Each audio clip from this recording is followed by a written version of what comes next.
تم بتاؤ عباس کی ہیبت کیا ہے؟ ہمارا کیا تعلق ہے؟ ہم تو ان کے کرم کے بھکاری، ہم تو ان کے احسان کے بھکاری، ہم تو ان کی عطاؤں کے محتاج، تو ہمیں تو نہیں پتا کتنے بہادر۔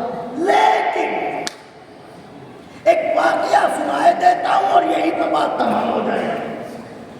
ہمارے استاد محترم سرکار علامہ مولانا سید لیاقت رضا صاحب قبلہ نجفی علی اللہ مقامہ، جو نجف اشرف میں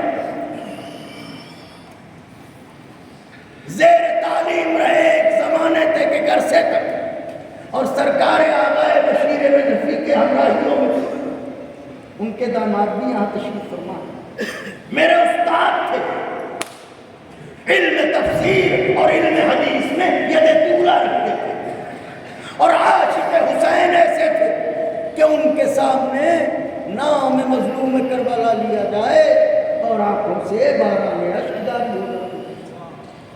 تو جب میں تاریخی یا تفسیری یا حدیث کے کسی مسئلے میں الجھتا تھا تو انہیں فون کر کے ان کے پاس جاتا تھا۔ تو ایک دن میں گیا، دیکھیں میری طرف پل کے نہ جھپکے، سوال کیا ہے؟ عباس کی حیبت کیا تھی، عباس کتنے بہادر تھے۔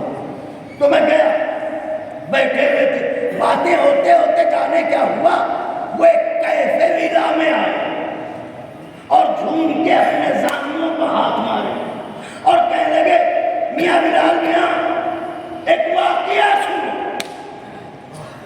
اور اسے تم بھی پڑھنا اور میرے نام سے پڑھنا۔ تو ایسے خوش ہو کے جھوم کے کہا انہوں نے کہ میری توجہ بھی مبذول ہوئی۔ میں نے کہا ارشاد عالی، میرے استاد تھے، کہنے لگے سنو، ایک بہادر تھا تاریخ کا جس کا نام تھا ذوالقلع، یہ کہلاتا تھا ذوالقلع خیبری، اور رشتے میں مرحب کا پوتا لگتا تھا۔ تو یہ لوگ لگتے ہی ہیں، ہوتے تھوڑی ہیں۔ ذرا سا مل کے بول دیجیے، میرا کلیجہ آپ کی ہتھیلی پر ہے۔ لگتے ہی ہیں، ہوتے تھوڑی ہیں۔ تو یہ رشتے میں مرحب کا پوتا لگتا تھا، بڑا طاقتور، بڑا بہادر، بڑا لڑاکو، جنگجو، ظاہر مرحب کا پوتا ہے۔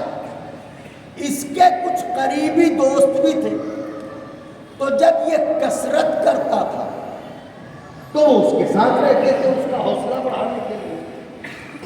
تو کثرت کرتے وقت جب وہ مقدر گھماتا تھا تو آپ سوچئے، سب کچھ لکھا نہیں ہوتا، سوچئے اس کا بلڈ پریشر کہاں پہنچتا ہو۔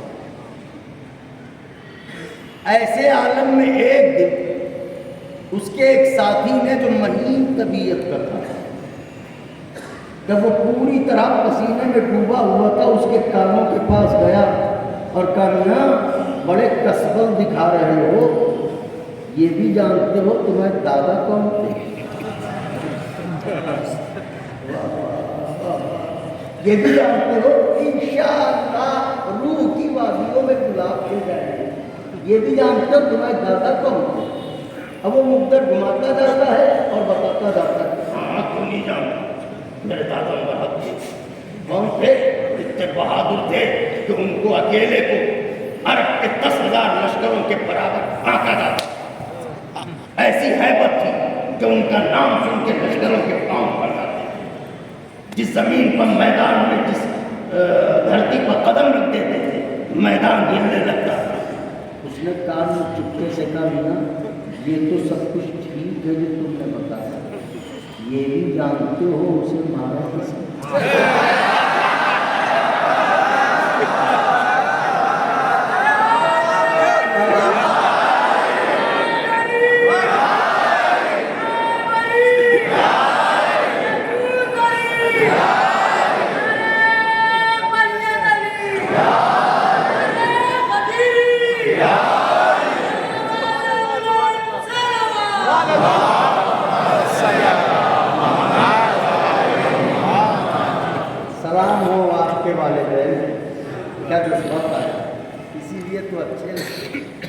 والد کے اچھے لگتے ہیں تو فرشتوں کے کس کے اچھے لگتے ہیں؟ حسین کی ماں کو کس کے اچھے لگتے ہیں؟ ان کے شوہر کے ذکر پر کچھ ہو رہا ہے کمیاں یہ تو جو کچھ بھی تم نے اپنے دادا کے لیے کہا ہے وہ تو سب کچھ ٹھیک ہے مگر یہ تو بتاؤ مارا کس نے؟ وہ اس نے مجھ پر رکھا. تو اب سوچئے کہ منظر کیا ہے.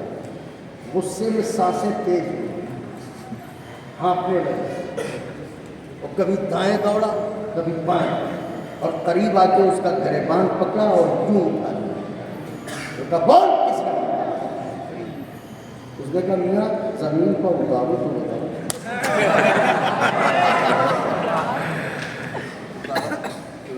بول کس نے مارا؟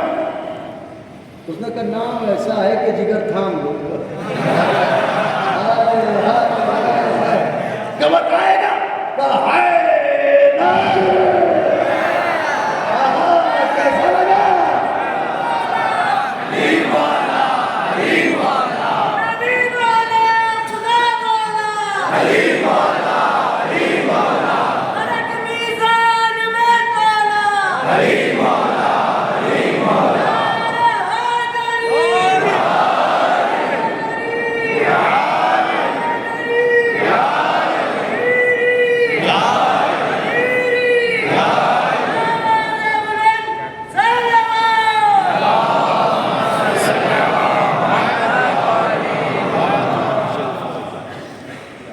نام ایسا ہے کہ تیرا دل ہل جائے گا. کون؟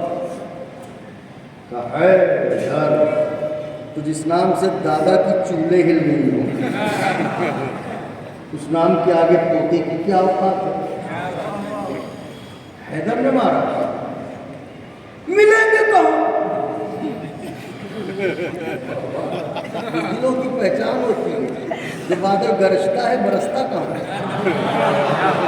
ملیں گے کہاں؟ آپ کہاں ملیں گے؟ وہ تو شہید ہو. کب اس کلیجے کی آگ کا کیا کرنا؟ جو تمہیں آگ لگی ہے اسے بجھاؤں کیسے؟ اس نے کہا ایک ہی صورت ہے کہ کیا علی کے چھوٹے بیٹے حسین ہیں,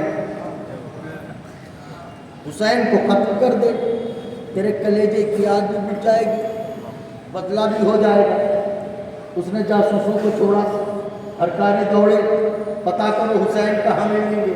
کچھ دنوں بعد مخبروں نے خبر دی کہ ہندا کا پوتا علی کے لال سے لڑائی ٹھانے گئے. میرا کلیجہ آپ کی ہتھیلی کر دیا. لفظیں بدل رہا ہوں تاکہ ضیافتیں ایمان ہو جائیں. ہندا کا پوتا ابو طالب کے پوتے سے لڑائی ٹھانے گئے. یعنی کہ دشمن کا مقدر ہے کہ اس کے نام کے ساتھ اس کی دادی یا ماں کا نام لیا جاتا ہے. واہ واہ واہ واہ واہ.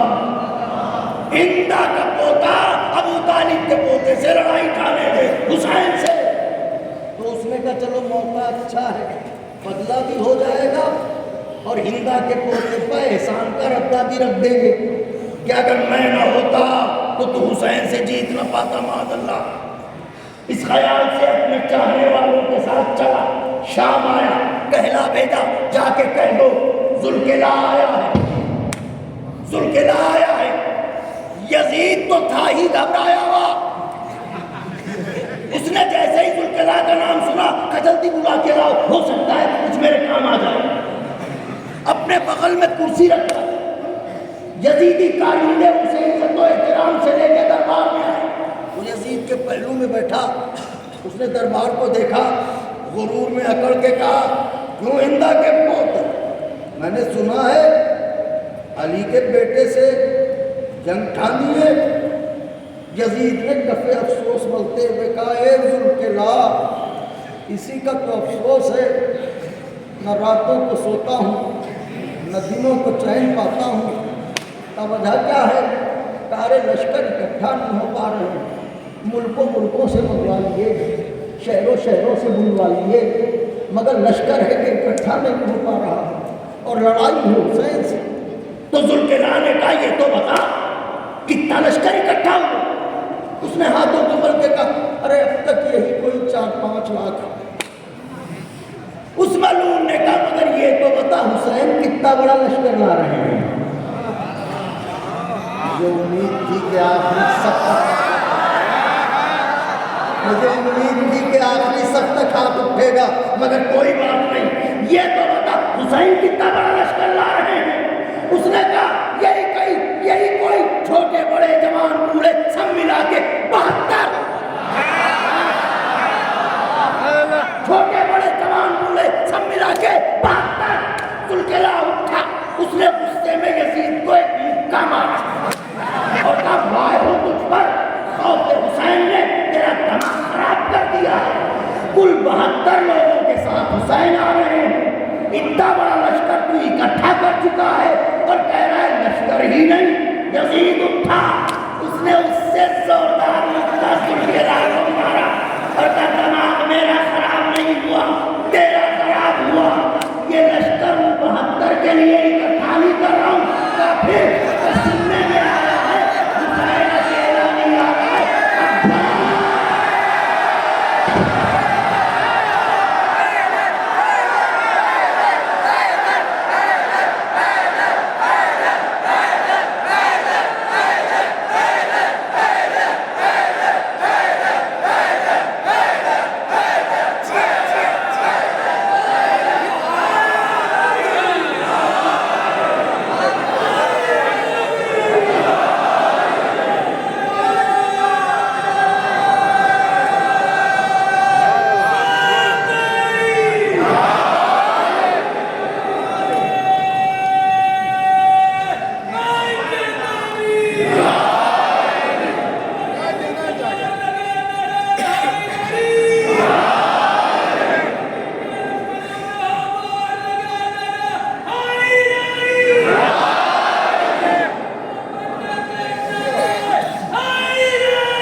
خبر یہ ہوئی ہے کہ حسین اکیلا نہیں آ رہا ہے، عباس کو ساتھ لا رہا ہے۔ تو یہ لشکر عباس کے لیے اکٹھا کر رہا ہوں۔ اب منافق نے سر کھجا کے کہا جب اتنے بہادر تھے تو تلوار کیوں نہ اٹھائی؟ میاں یہ تو منہ میں 32 دانت ہوں گے تو تم عباس ہی سے پوچھنا۔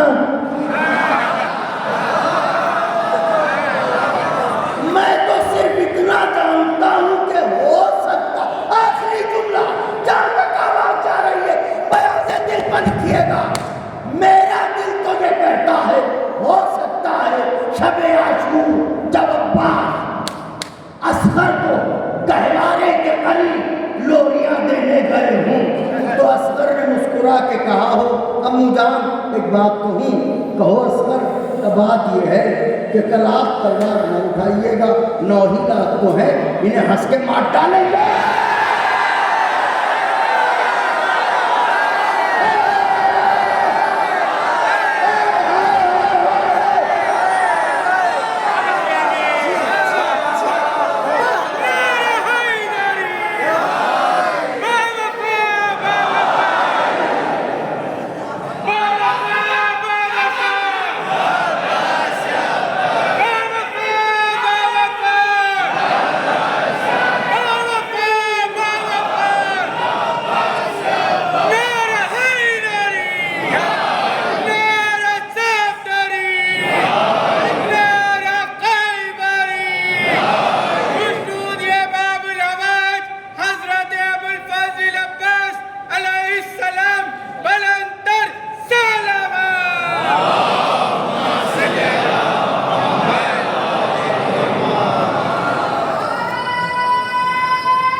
کہ علم کو یہ اختیار ہے؟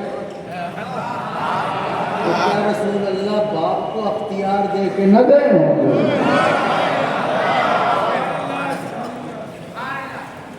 بات تمام ہو گئی کہ سننے میں یہ آیا ہے کہ عباس آ رہے ہیں. لوگ کہتے ہیں حسین غریب کیسے ہو گئے؟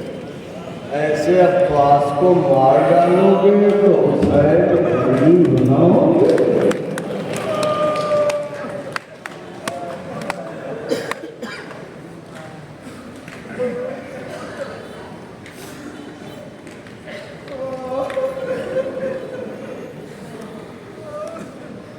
ایسا باوفا جس نے تازندگی اپنے حق کا استعمال نہ کیا ہو. حق ہے کہ بھائی کہے مگر ماں نے کہا راستہ لازم نہیں. تو جب بھی گئے سر جھکائے گئے.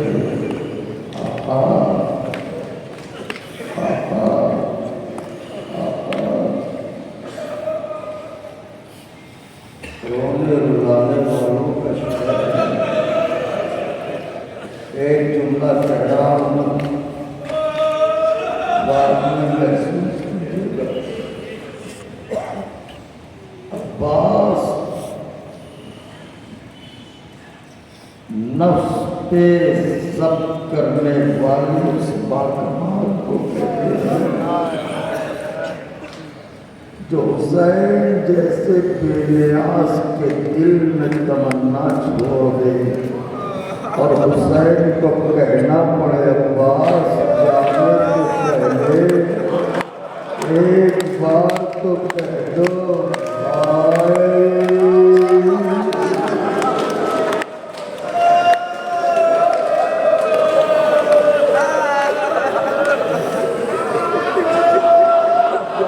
بلند ہو گئی آوازیں تڑپ گئے رونے کے لیے.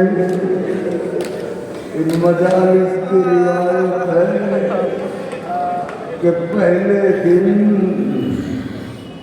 شام والی بیوی کے مصائب ہوتے ہیں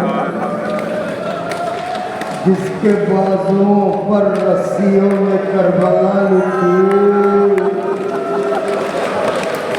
جس نے اپنی آنکھوں سے اپنے ماجرے کو ذبح کر دیکھا,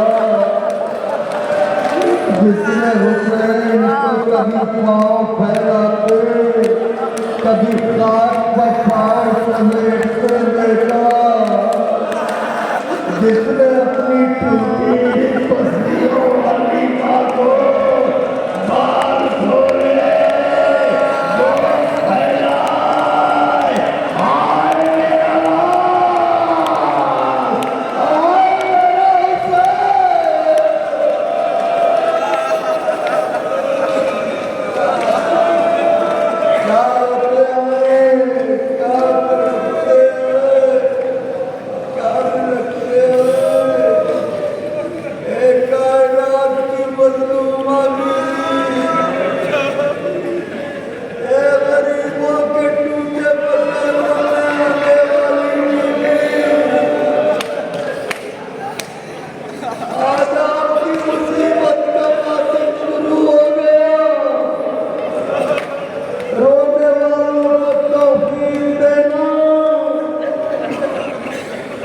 کہ آپ کے کندھے کو پرسا دے سکیں.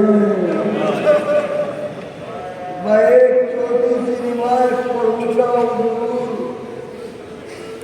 میں اس کو تمام کر دوں گا کیونکہ آپ کے دلوں کا بھی لحاظ ہے. ہم یہ نہیں چاہتے کہ مولا کے کسی مہمان کے کلیجے کو چوٹ لگ جائے. حالانکہ آپ صرف سنتے ہیں تو بے ہوش ہو جاتے ہیں. زینب نے تو سب کچھ دیکھا, اکبر